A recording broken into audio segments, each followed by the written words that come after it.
You're listening to The Stark Truth with Robert Stark.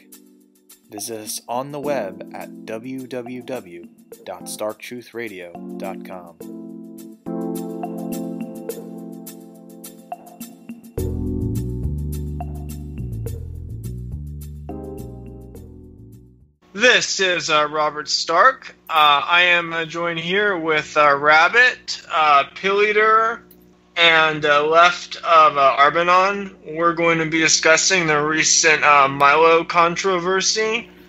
It's great talking to you guys. Hi, Robert. Hey, guys. Hi, Rabbit. Pleasure to meet you guys. Hi, Arby. Hi. Arby, I haven't talked to you yet. Can you briefly introduce yourself to our audience? Hello. I'm left of Arbanon, former communist turned social democrat, with some specific things in my ideology. Pseudo-intellectual leftist extraordinaire and Milo expert. So the recent controversy about Milo is that he made some comments about the age of consent, and all these people are just going crazy and calling him a pedophile and a pederast. And I think Breitbart is going to cancel him now. He just lost a major book deal. Yeah, he did. Yeah, he resigned, I think, from Breitbart. He had to. Yeah. So. Does that mean his book Dangerous will not be out, or is Dangerous already out? No. It's not already out, but it'll definitely come out. I mean, something as controversial and as profitable as that, someone's gonna pick it up. Yeah, someone will publish it. Yeah. It's not gonna go away. Yeah. So much money to be made, man. Shekels. So basically, what he was saying, I mean, I think it was taken way out of context. He was saying there are some situations where you might have a teenager and they're more sexually mature, and then the adult involved. And he was saying the reason he hates leftists is they have this sort of a one-size-fits-all approach. And then they were discussing the age of consent law, and it was just kind of this open discussion. And then he talked about his experience, and he joked, if it wasn't for this father so-and-so, I wouldn't give such good head. So it's just kind of this conversation. But I think this thing's, I mean, he's a provocative individual. He goes out of his way to troll, but that's his shtick. I mean, I think it's absurd that he's being blacklisted for this. Yeah, I mean, I think so too. I think that, number one, they, saying that he advocated pedophilia, which is, pedophilia has a very specific definition. It has to do with like prepubescent children, not like teenagers, not even 13. That would be like, that wouldn't even be classified as pedophilia. Like, there's a big difference between, thinking that like a high school cheerleader is attractive and thinking that like a toddler is attractive. Yeah, exactly. I mean, who doesn't get a little bit excited watching Alicia Silverstone in The Crush? Nope. Yeah. Well,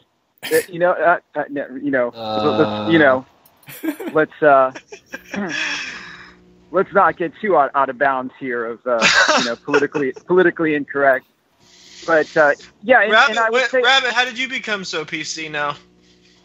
Well, there are some things. No, I don't know. I think Alicia Silverstone was hot in the '90s, but then she went through that period where she got fat and she became like a social justice warrior, like a body positive advocate, and it just all went downhill after maybe 1997. But getting back to the Milo thing, and like when you bring that up, that it's like that shouldn't be classified as, he wasn't advocating pedophilia. Like, I'm sorry, he just wasn't. People say like, oh, that you're like autistic and that what he was advocating was still wrong. And it's like, well, then you can attack him on that basis. Then if you think that he was arguing that the age of consent should be lower than what you think it should be or something. But these definitions And, you know, language matters. It bothers me because what it reminds me of, and these people don't even seem to understand this, is like when you call somebody, when somebody calls you like a white supremacist or like a Nazi or something, like if you just are against open borders, or if you just like, you know, they don't make any distinction between like a civic nationalist and white supremacist and Nazi and all this stuff. And they're just like, you know, what does it matter? You guys are you're all bad. You're all Nazis. Like, it doesn't matter. Who cares about these distinctions? It's like the same thing. Like, no, like these definitions matter. Like there's differences, and, you know, the language matters. Yeah, it's basically the same thing. Like, you can make a very mild comment about immigration and get called a racist, and you can make a very mild comment about anything sexual and get called pedophile. It's sort of this. There's a lot of similarities, but I see a lot of inconsistencies with these social conservatives, the same people who are constantly complaining about social justice warriors. I mean, they're the ones who are totally taking what Milo said way out of context. Yeah, well, I think another part of it, though, is that you have people that already kind of, they already don't like him, so they have a history of something, so they see it as kind of like an opportunity to stick a knife in or something like that. Like you see that with, you know, a lot of people in the alt-right, and even people like Richard Spencer, who people that Milo has kind of talked a lot of shit about before. So, you know, now they're just like using the opportunity to be like, oh, this is indefensible. Like, look, see, these guys are horrible. They're worse than us, actually. So I see a lot of that. A lot of it is people settling scores, which is, you know, oddly, it was the same thing that people did to Richard Spencer at the Hailgate thing at NPI. You had the people who were like, who never liked Spencer, who had these long-standing like beefs with him, that used that as an opportunity to kind of like to really stick it to him. You know, the bad press and what that he was getting from that. So it's the same. I think it's the same kind of thing. I think that's a big component to it. But yeah, these people are hypocrites, because in my opinion, when you're talking about human nature or anything like that, and anything should be up for debate. You know, that's and he just wasn't advocating. Yeah, let's go out and have sex with teenagers. He was just saying, let's have an open discussion with it. And I totally agree with Milo. I mean, Milo, obviously, you have a lot of ideological differences with Milo, and he's a lot more of a libertarian, and I mean, that's fine. It's okay to disagree. But basically, Milo is a free speech advocate, and I think people should be able to say what they want to say. They should be free to express themselves, and they shouldn't be censored. Yeah, and I wrote that article like 6 months ago that was like, you know, like illustrating all the things that like I didn't like about, you know, Milo, and why I didn't agree with him on a number of things. So I find it kind of odd to be in a position defending him against a lot of people that I normally agree with, you know, like 80% of the time.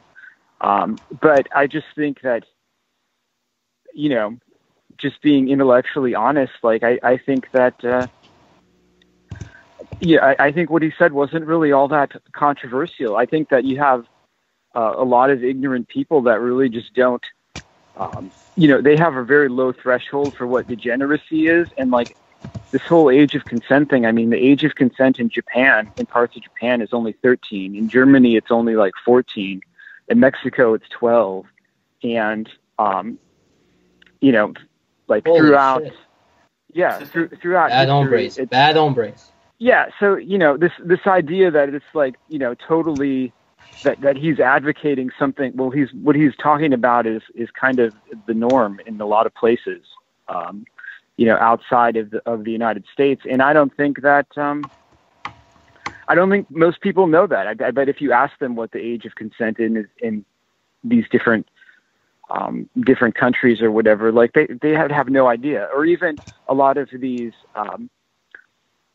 traditional like Catholics or whatever. Well, in the Middle Ages, like it was common for, for people to get women to get married at age 12. I mean, 12 was like an age of marriage, and the age of consent, like they was even lower than that. Now, granted, you were expected to get married, but this whole idea of like anything under 18 is a child is like a new thing. And it's also hypocritical because these are the same people that complain that like, that young people now are like, they're children until they're like 30 or 40 years, that there should need to grow up and make decisions. But yet, like this person, even at 17 is too emotionally immature to consent, even at 16, even at 15.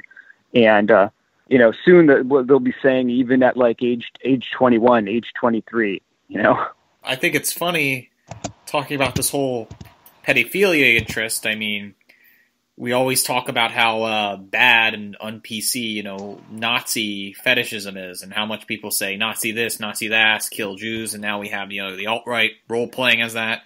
Now it seems the next big thing to basically want to shock people is pedophilia, child rape or sex with children, right? It's like that South Park joke, sex with children, right? It just shocks people. And the funny part is we've had podcasts about Peter Soto's Kaze Ki no Uta, Okanaganai, and Lassie Nielsen, because they touch upon those fringe subjects. Do you think Milo's like a Lassie Nielsen fan? Probably, if he knows what it is. And the sad truth of it is, it's probably true. A lot of kids are raped, are victims of these child rapists, and they become gay later on is because that's the only sexuality they know. It's unfortunate and something that needs to be addressed. And I think Milo was trying to address that, but it got convoluted to say, "Oh, Milo wants to rape kids." It's a strange thing. I mean, of course. Also, there's like some of the beats like Allen Ginsberg, how degenerate he was, and William Burroughs had a whole chapter in Naked Lunch about raping and lynching and killing children. What was it, Uncle Rumpus's Room or something? Hassan's Rumpus Room. There's some controversy. I think Allen Ginsberg was affiliated with NAMBLA. Oh yeah, I've read that before too. And Samuel R. Delaney. He just recently retired professor at Temple University, this black science fiction writer. Oh, he's all into that child stuff. Probably reading Peter Soto's too, and he knows about it. Keep it all a secret. And the thing is, it's like this weird, it's like that whole cosmic, that Pizzagate scandal, right? That whole Pizzagate scandal came on as if there's this weird, strange fringe elite that's all into child porn, and it needs to be talked about, right? It seems like the really fringe elite can take this strange appreciation for child porn, and yet they get away with these things. And I don't know. It's this strange thing. It's certainly cruel and disgusting. But you have to answer, why are they doing these? Why are these esoteric things happening? And why are they having such perverted interest in these things and have such sick interest, right? And it's also funny too. You also had Salon saying, those articles were about the pedophile guy saying, I'm a pedophile, but that still makes me a human being. You just have to treat me right, This strange. It's hard for liberals. You think that Salon article was taken out of context by conservatives because he was not saying that it's okay to act on those urges. He's just saying that he was just born with this orientation, and that he shouldn't be demonized. And you can interpret that either way. Greg Johnson had an interesting response to that. I think Greg Johnson was saying in response to that, I'll post a link to that, was that he said, yes, his argument was, yes, there are people like that, but he thought by loosening the moral stigma, it was a slippery slope towards leniency towards that behavior. Exactly. That was Greg Johnson's and it's like point. How much degenerate behavior can our PC culture can take in. It's just crazy, right? I don't know. It seems the real question is how much can people discuss things and and have the discussion be detached from like how you like, you know, have an intellectual discussion about something and whether or not that that affects society. And Salon, by the way, took those articles down after the Milo controversy. So they didn't want to be accused of hypocrisy. So they wanted to criticize Milo. So they actually deleted those Todd Nickerson articles. Yeah, that's weird. Did you want to say something, Arby? Well, I mean, the whole pederastry thing, pederastry in general is, I kind of ironically, given the alt-right's, you know, love of ancient Greece is ancient Greek thing a lot. You see statues that are kind of, so those alt-righters, yeah, it was really common in ancient Greece. I mean, you had all those degenerate statues and shit. It was funny, but I mean, yeah, you just point that out. Yeah, and don't forget that the anime avatar too, because like I said, the age of consent in Japan is only like 13 in some places at least, and then it's also like the a lot of anime, like, you know, the cartoons themselves are pretty, like, you know, they kind of push the envelope as far as age goes. I'll say that. Well, look at Kasei Tsukino Uta. No, Padaleo, you got everything. It's pedophilia, Nazi roleplay, esoteric aristocratia, devil imageries. You got every cross-dressing. You got every possible offensive thing in Pataleo, and that's why it's kind of a cult classic anime from like the late 70s. Well, almost all of them have at least some kind of like a robot rape or something like that. You know, they all have something like yeah. It's like what was the old thing? It was like people would joke about the tentacle rape and stuff, and then I forget which one that is, where there's that rock man that rapes that he's like made out of rock. Oh man, yeah. Is that like the Fantastic Four or something? I want to say I can't. It's like either like Ninja Scroll or like Akira, one of those old school ones. Like I grew up in the 80s and 90s, so like those are the ones that, like, you know, anime wasn't as big back then, but those were like the two that like everyone had seen. Did a show with Paul Bingham about, I think it was the one I did about Aleister Crowley, and for some reason we got into the subject of a Catholic priest, and he was pointing out this article by Steve Saylor that Steve Saylor wrote a while back, and he said what's kind of interesting is in many of those relationships, the Catholic priest often played the passive role in the homoerotic relationships. Mm-hmm. That's just nasty. Huh. Yeah, I don't know. I mean, I went to Catholic school, and I was pretty sure that, like, you know, most of my priests were probably gay. Like, I didn't realize it at the time, but as I got older, I was like, you know, yeah, that guy totally had a list. You know, I remember, never guys, Jesus loves you. Do your homework, read the Bible during like night. Yeah. I always think it's strange that it's like, that somebody who's like 20 years older than you, you know, preys upon you and does weird things so you can touch his penis or something like that. You know, it's always like those weird, like, it's too horrifying to imagine these things in your head, right? But at the same time, it's like, how do these guys get away with, like, abusing little children? And then, you know, it's just a strange world, this whole BL thing. They'll say, like, boy love BL, and they'll go and coded things. Pizzagate, the whole thing like that, right? It's weird, the whole pedophile thing, and it's just like a strange, I don't know, it's like it has to be examined more, and certainly, you know, it has to be discussed why they do these things, but, you know, at the same time, it's just horrifying to imagine that someone older than you would ever take advantage and, you know, rape you. Guys, you know? Hey guys, just something to, like, continue, because a lot of people have discussed this, but just something that I noticed.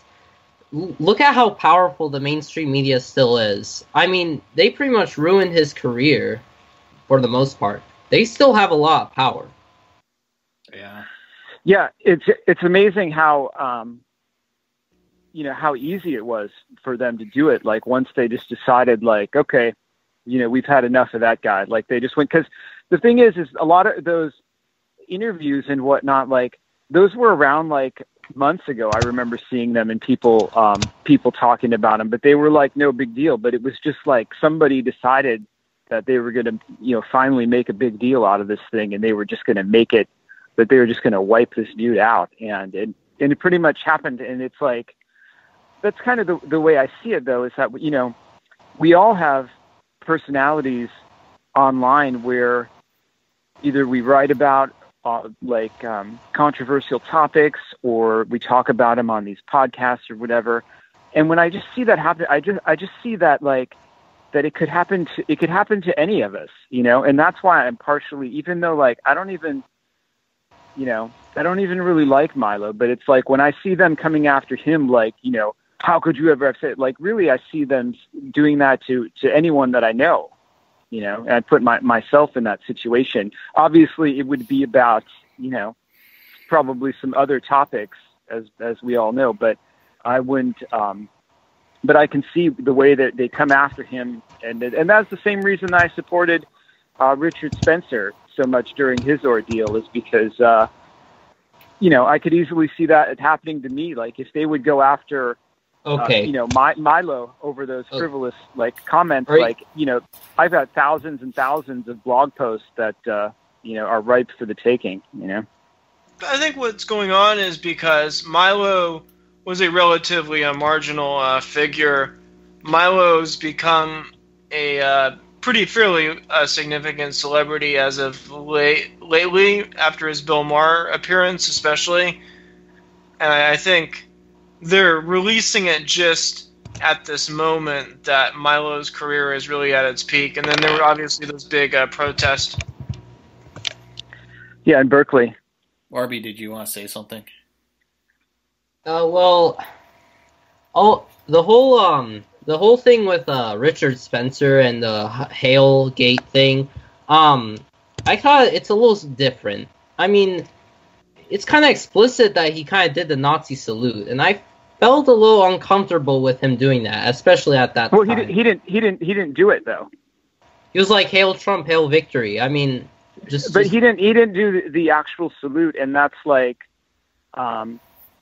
and even still, the people that were doing it were just joking around.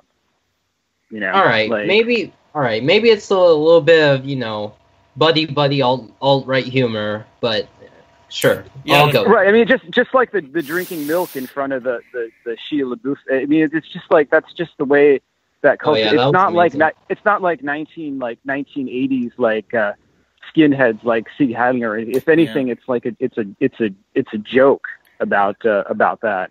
That's what's really strange, is because we live in this postmodern and ironic, even postmodern thing where Richard, I think that was convoluted too. He was basically trying to joke with that TRS audience, and what kind of I think that was intended in his speech to be like, "Hail Trump, hail," but he meant it in a jokey way, but then was obviously translated as a full-blown, 1488. Right. And then you had the actual TRS people do it, just like how Tila Tequila and her, boyfriend did it.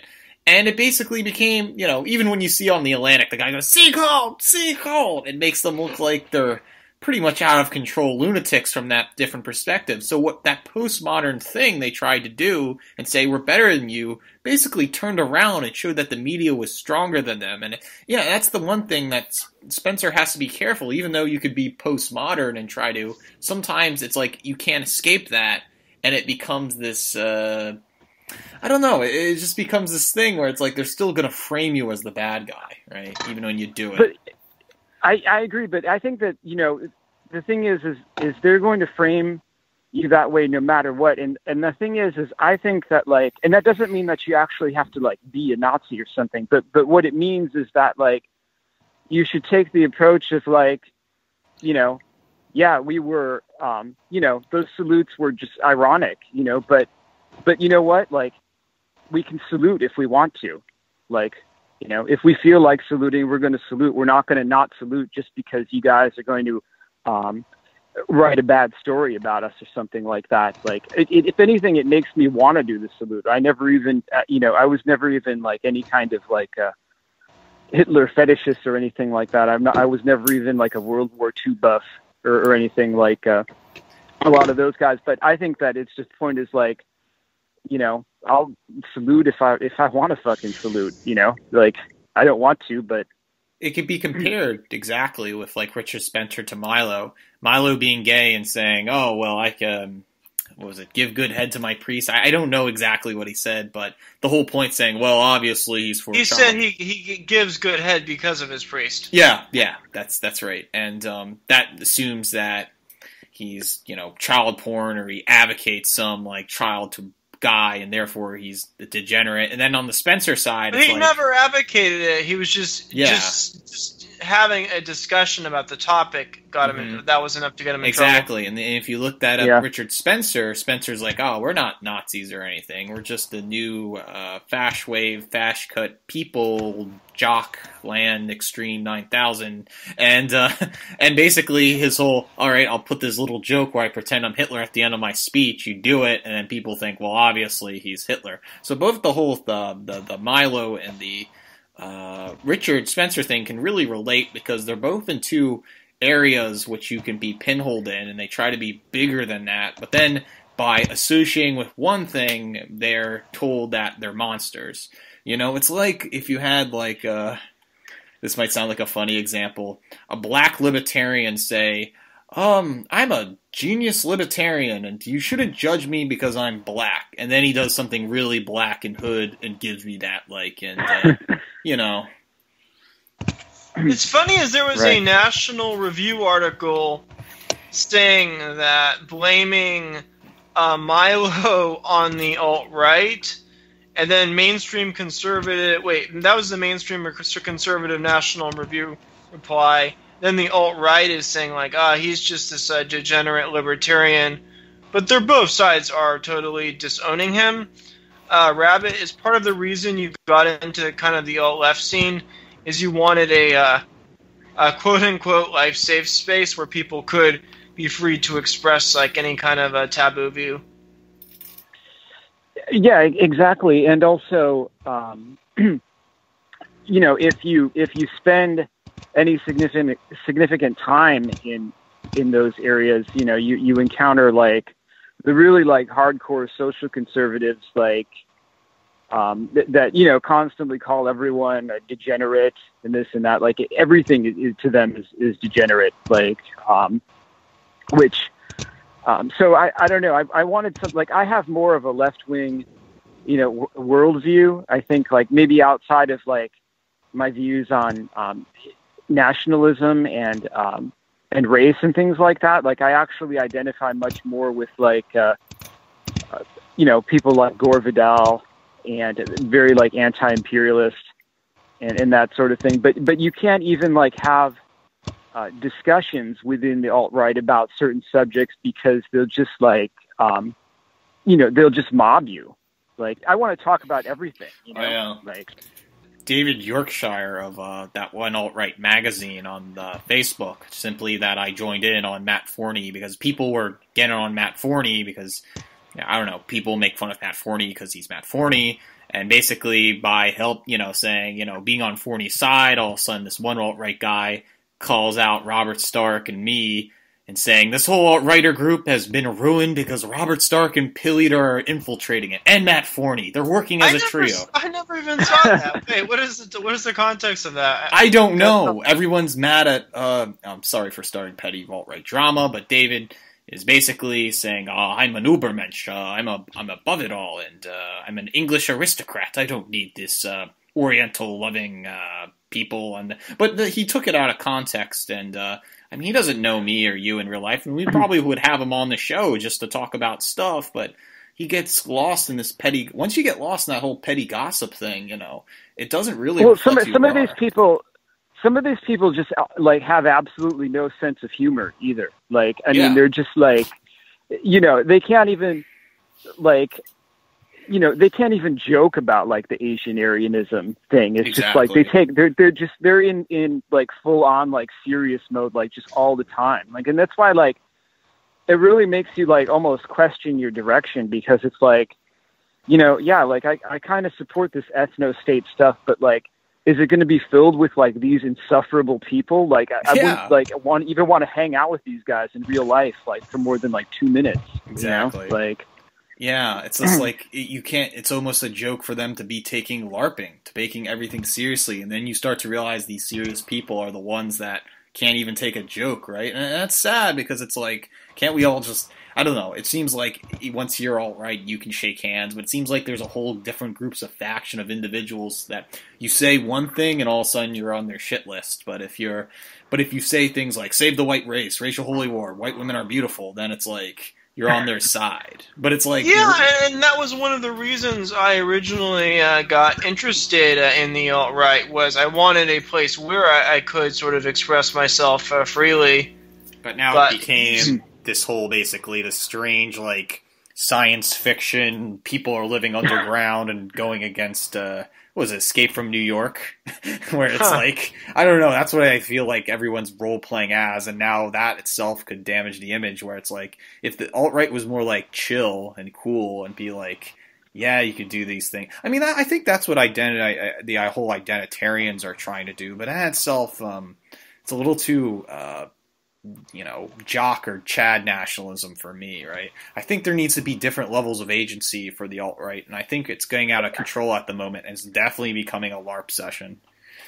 Rabbit, what do you think about people saying that my project is too degenerate? Well, it is degenerate, but who cares? Like, it's You disavow. I think you said you disavow it. Well, I just mean from like an ideological perspective, but like, from an ideological, a moralistic perspective. Right, exactly. Not because I'm a prude. It's just because, like, ideologically, that's not the, Israeli Aryanism just isn't a particular direction that I want to go in. It's counterproductive when you're like trying to like, point out disproportionate influence in certain areas and whatnot. But at the same time, like, whatever, man. Like it's fun, Who doesn't like Roger Blackstone? I mean, come on, like he's the best guest that's ever been on Pilleater's channel. That's funny. Arby, did you want to say something? I listened to those episodes with my girlfriend, and she just like cringes, like when she during those. She's like, you're listening to that, like, again? Like, please turn it off. Like, I'm going in the other room. What, Roger Blackstone? Yeah. And she's like, I can't make it through this whole thing. I'm going in the other room. That's funny. Before we move on to another topic, is there anything else we can add about Milo? I'm tired of talking about that, honestly. I've been exposed to it all day, so. Yeah, well, I'm I don't know. I'm tired of talking about it, but I also, like, besides, like, you guys didn't really have anyone else to talk to about it because everyone else in the scene they're just, like, piling on, So it's like... I can't talk about it with my little commie friends because they hate Milo and I love him. So... Yeah, like, I didn't like him before, but I actually like him more now. I wish that he would have handled it better, though. I think it was a mistake for him to apologize in the way that he did, and I think he should have just been like, I just think that's always a mistake, that you should just be like, fuck off, like, my comments weren't that controversial. I'm sorry if you think that they are. Like, you can fuck off. But the funny part is he never did that. In his recent apology video, he was like, I'm so sorry, guys. I didn't mean it. Like, he gave in. And I feel like that's so weird because he should have been fuck off. He should know better. He should know better. But he's boning down his knees and he's saying, "You win." I've never seen Milo so serious for such a long amount of time. It was crazy. And now he's like pretending to be like a good like husband to a wife he yelled at, and now he's like sucking into it. And it's like that's bad. He should have said, yeah, he should have stuck up to his comments, went on. That's what made him powerful. But now he's like sucking in, they're getting power. And it's like that just should be a lesson to anyone who makes actions. Just never apologize with your actions. Stay firm with what you're doing. Yeah, I mean that's what Milo has done. That is what Trump has done. Not now. It's just recently in his Raw Apologize video, it shows you a different person. It's unfortunate. I think it was a totally wrong move on Milo to ever make an apology video like that. Yeah.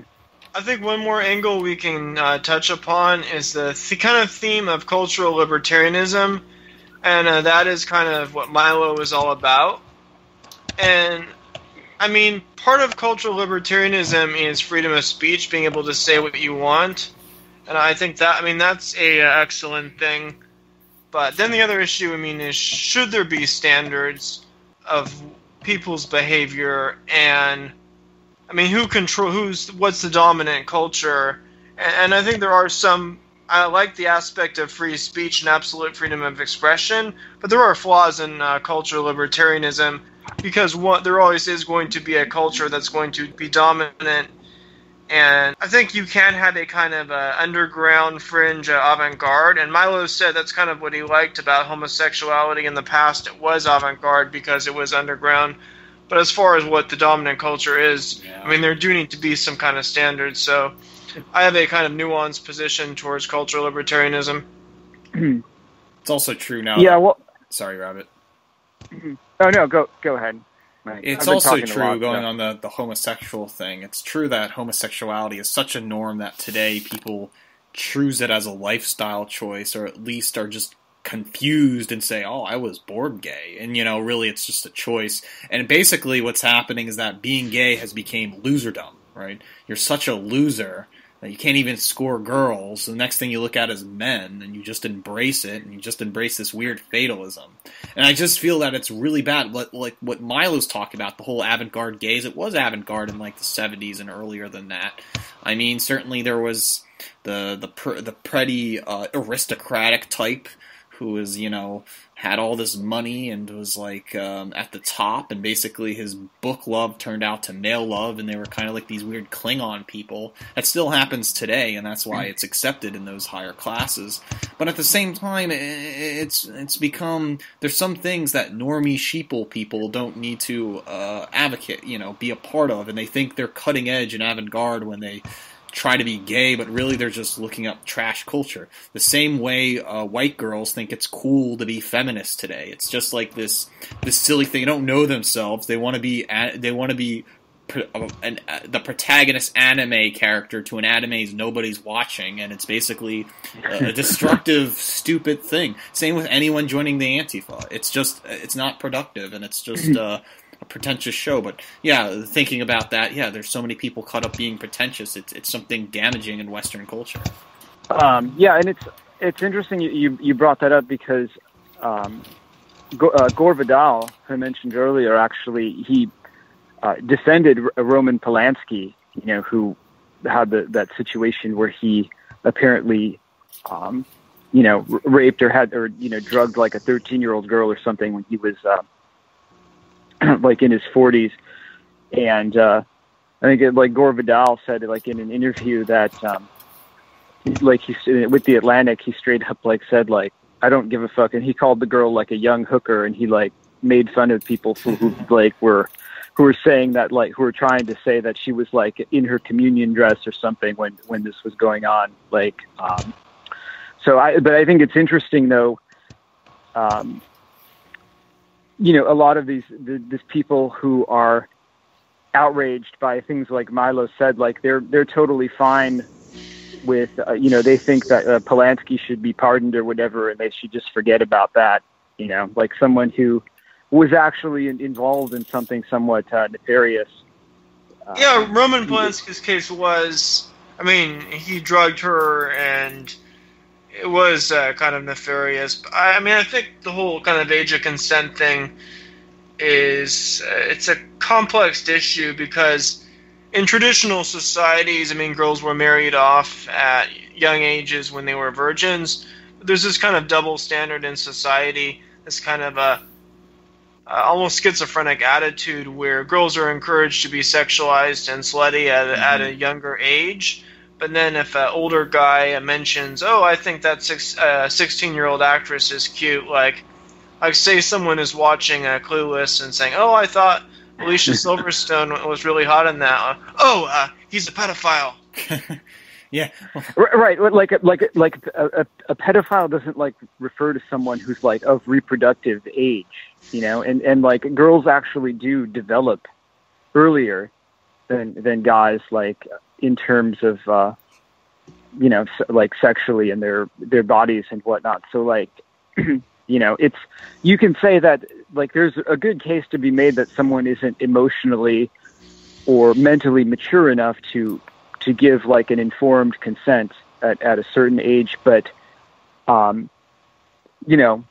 that has nothing to do with whether or not someone should it's that whether it's normal to find someone biologically attractive. You know what I mean? I find people attractive all the time, girls attractive all the time that that would never want to have sex with me and would never give consent. It doesn't mean you still notice that you can still be honest and be like, they're attractive, Yeah, there's a fundamental difference between finding someone attractive and acting on it. But it's almost gone. I mean, I heard about some insane law I was reading about a while back. Some state senator in Maine wanted to post a law called a visual surveillance. She called it visual surveillance or visual sexual assault, making it a felony for an adult to stare at a minor in a sexual manner. I mean, that's like the most Orwellian thing I've ever heard. Yeah, I should send you like this video I was watching of this chick, and she was like, she was complaining that like that it's basically like rape or something, like if a guy is checking her out at the grocery store, just because it makes her like uncomfortable or something like that. And I mean, this girl wasn't even like underage or anything. She was probably like 20 or 23. But I just think it's just out of control, and it's very arbitrary too, because if you date someone like that or whatever, like if the parent hates you, like you can go to jail just based on if the parent doesn't like you. You know what I mean? Like it doesn't even necessarily have to do with anything. Like I've known people that have been arrested for that sort of thing, and it was mainly because like the girl was interested. It was just that the dad thought the guy was a loser, so he called the cops or something like that. Yeah, and you have to look at the guy on a case-by-case basis. I mean, you could have a 16-year-old girl dating a guy her own age who's like some degenerate Chad type, or she could date an older guy who is a responsible, decent person. So it really depends on a case, on a kind of a case-by case basis. But I do understand, like as a society, the law needs to be kind of set somewhere, not to cause confusion. So putting the moralistic issue separate from the legal issue. But back to what we were saying with Milo is it's about pointing out like whether you can discuss it. Yeah, whether you can discuss it, because there's countries like I think Spain where the age of consent is 13. And he wasn't even, I think in the UK it's like 16. He wasn't even saying it should be 13. He was just discussing it. And I think the key fundamental issue about this is that any issue should be open for discussion. Right. And the thing is like, even if you disagree with what he's saying. Well, there's that. And then the issue for me is that, is just the language and the accuracy, like it's just like what it's fine to say, like, if you think that like what he was discussing or what he was advocating was gross, or you think that he's disgusting or degenerate or whatever, but like things have meanings, and what he was advocating, it wasn't pedophilia, like it just wasn't, and if it doesn't matter if most people think it is, if most people are just completely ignorant about these distinctions and classifications. Like, it matters if you call somebody a Nazi, but really they're only a civic nationalist, or if you call somebody a white supremacist, but really they're only, they only want to live in like in a predominantly white area or something like that. Okay, These things matter. If you want to, so let's say if a guy wants to live in a predominantly white area and finds Alicia Silverstone attractive on Clueless, he's a neo-Nazi pedophile. Well, I mean, Milo has been called a neo-Nazi, and he's like quarter Jewish or something. So he's half Jewish. You're not. I mean, he's also bragged about having sucking black cock.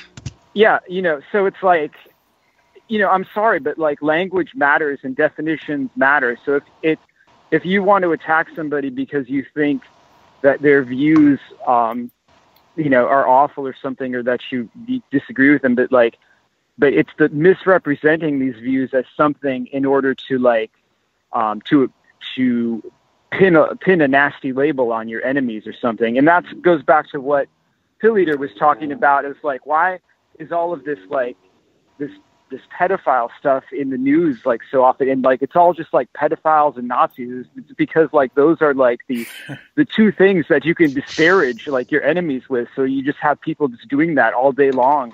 This person's a pedo, this person's a Nazi, and you just have this going on endlessly, because it's just whatever people can destroy their enemies with. It's like two possibly most evil things in the world. Yeah, if you can get somebody with both, I don't even know what the third, what's another thing that people are constantly being disparaged. Like a violent terrorist, or I don't know, sadomasochist. I guess a school shooter or something like that. Oh yeah, be nice to write a novel about a neo-Nazi pedophile with school shooting fantasies. I think Andy Nowicki already did that, but that sounds like a little bit like my novel. Yeah, it does. Yeah, but on the name calling, a book to offend everyone. Yeah. On the name calling part, I think it's strange that definitions have changed, right? Milo will say, he's gay and Jewish and multicultural, and that's the only reason he can make counter arguments against everybody else is by being a representative of, people of color. And yet there are other peoples of color against him. And yet it's strange that even if you were to use their own language to have a discussion with them, it still doesn't go through. Now we're inventing advanced concepts. They'll be like advanced racism. It's no longer about this or that. It's like some weird French critical theory nonsense studied by these prudish... dismantling whiteness. If you fart, it's racist, right? It's the pseudo-intellectualism that's gone out of control, and basically it resorts down to nothing but thinking about thinking. Since we're coming on this topic, would you say those Lasse Nielsen films and David Hamilton books, they are kind of racist too, because there's not that much diversity in them? Yeah, they're aesthetically pleasing to Mannerbun theories of James O'Mara, and I don't know, but the point is, it's almost like when you have how you were talking about with these new endless new classifications, and it reminds me of the constant stream of new musical genres now. Yes. That there's just thousands of them. It's synthwave and fashwave and all of this stuff, and there's just so Wikipedia many page. of them. Everything and where you have a little name for this kind of racism and this kind of sexism. Exactly. And, it's our wonderful postmodern. It's so stupid. It's it's like everyone has given up and now everyone's red pilled and they don't even care anymore, right?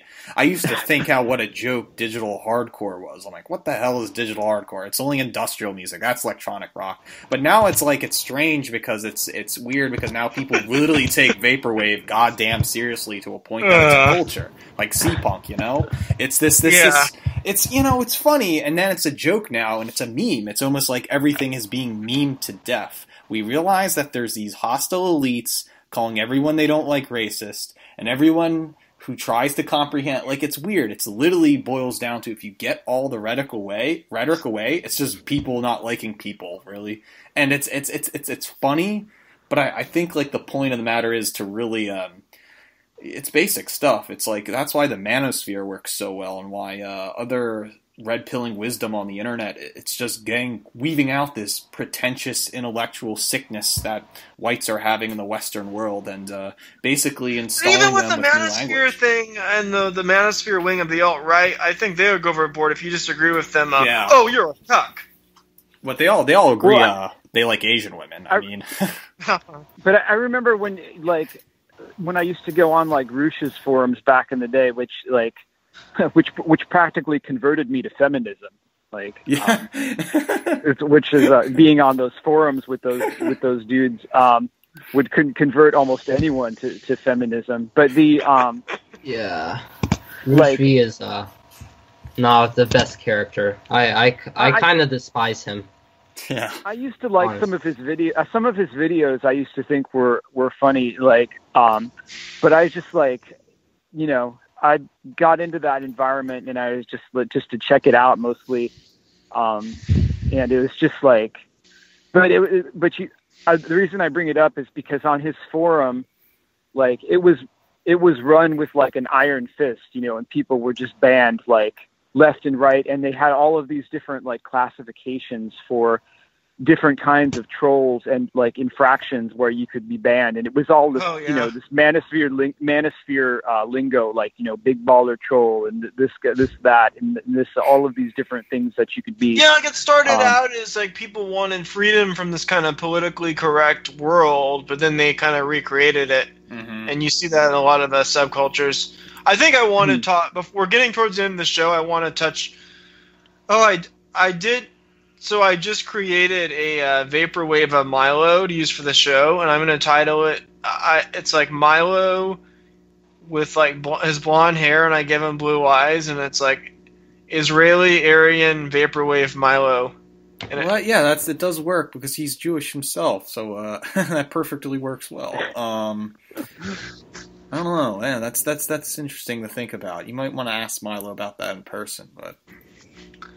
I could see him taking up this idea, the Israeli Aryanism, just for the troll value. Now that his status has declined and he's been disowned, I think he's more accessible to people like us.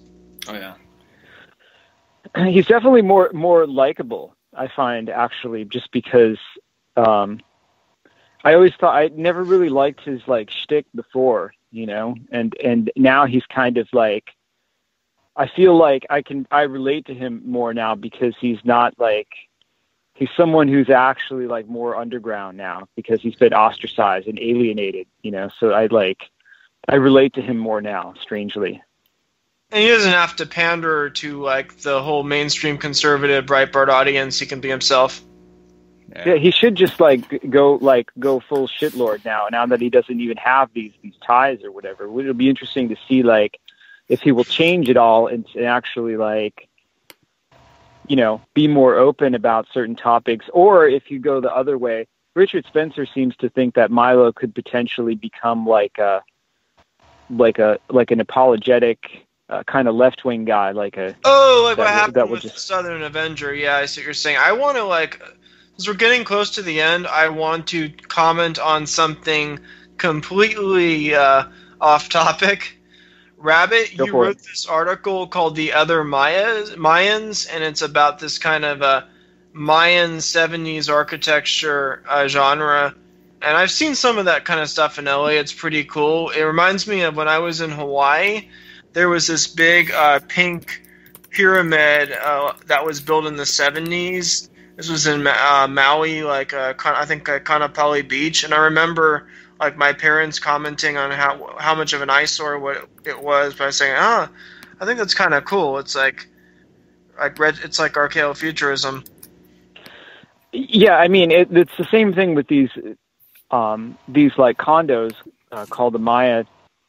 Is if any normal person went by, they'd be why the hell did they make these? These are hideous, and they're for a long time had kind of. They used to be cool in the 70s. I think Cesar Romero actually lived in those, and he had played Batman, or he had played the Joker in the original Batman TV show. Oh, I see that image Pilleater sent. It's more of the Polynesian, kind of the 60s Polynesian. In Ocean City in Wildwood, New Jersey. I've been going there as a kid, and they have vintage from the 50s, 60s, and 70s motels of like Polynesian and Mayan stuff. I know what Robert's talking about. There was this flirtation. I mean, even look at the history between IHOP, International House of Pancakes. That was a totally old school waspian thing where it's like, well, you can taste the different variations of different worlds while we're in our red chair. It's really interesting and cool, but everyone lost that meaning. I remember just being in Ocean City and Wildwood. It's still there too, with all these different exotic, from doo-wop to Mayan character. It's definitely, there's so much neon there too. It's kind of like a miniature Las Vegas in New Jersey. Oh yeah, I also like Mayan themed Art Deco stuff. Yeah, and these Mayan condos, I almost kind of like, I almost kind of feel like a certain disgust for like the people that live there, because I feel like they probably don't appreciate it. Like, like they should be like full on LARPing. Like if I lived in those places, like I would be like, they were like, just there's so much like weird architecture in the 70s, but these condos like 10 or 15 years ago, like there was just nothing but like trashy people living in them. Yeah. And they were like, there was even like a gunman, like sniper situation at this place. Like they had totally gone downhill. Now they've been revived because they're in like a really good neighborhood. But I think that they're really cool because they actually went through the trouble of like, building like Mayan style statues and some weird kind of, like artwork and stuff. Like they went a little bit further than just kind of like, a token, like, oh, we're going to call this place the Mayan, and, we're going to have a pool that looks in the shape of a Mayan pool or something like that. Like they went more than what they probably needed to. It's just, the place is just very, 70s. Yeah. I see the same thing with kind of Egyptian imagery. It was used, pyramids were popular, like Egyptian stuff was used a lot in the Art Deco era. Then you have these different pyramids, like the Transamerica Pyramid in San Francisco. And I love all that stuff. I remember there was this period when the Alex Jones conspiracy theory stuff was big, and like, that is Masonic architecture, that's the architecture of the Illuminati. But now the whole kind of vaporwave thing is in. Now everyone has like this pyramid avatar now. Yeah. No, it's weird because you'll find that all over Wildwood, New Jersey. But the only problem is, all the girls and boys there are like tattooed New Jersey people. I mean, some of the girls there are cute. There's a lot of prostitutes in Wildwood. They're just like tattoo like street girls in their early 20s. But yeah, it doesn't have that like. It's not the classic waspy and mod girl stuff. It's more like Jim Goad type of ladies. Oh yeah, like I'm thinking of the episode of like the Jersey Shore stereotype kind of. But it's all over. I am looking at some pictures of Wildwood. You do see this cool kind of old school like boardwalk setting with a lot of cool like vintage neon. Oh yeah, it's definitely something of that whole ancient 1950s, and past, just preserved. But seeing people really don't care. It's just there. It's kind of like a weird, kind of like a New Jersey cyberpunk, you could say. A New Jersey retro. I don't know what to call it. We are at the end of the show. Is there anything else any of you guys like to add about any of these topics before I wrap things up? That's pretty good. Not really. Okay, so it's been a great show. This Milo, it's going to be interesting to see what happens with Milo. Thanks again for being on. Awesome. Thanks for having us. All right.